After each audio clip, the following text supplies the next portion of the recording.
आम बस हठात जलीगला अल्पके बर्तिले 30 रु ऊर्ध्व यात्री।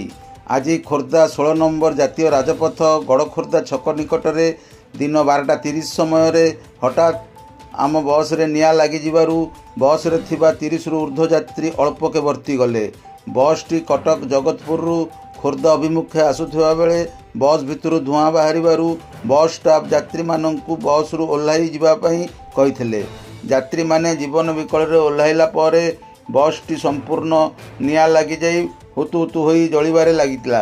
अग्निसेवा खबर पाई बस निकट में पहुंची निया को आयत्त करिथिबा बेले बस टी संपूर्ण जली जाइथिला।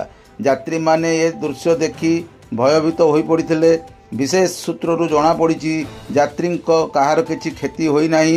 यह केउं कारणरू बस रे निया लागिला यह तदंत पर जणा पड़िबो। खोर्धारू सैयद अनसर अलीଙ୍କ रिपोर्ट, सठिक खबर।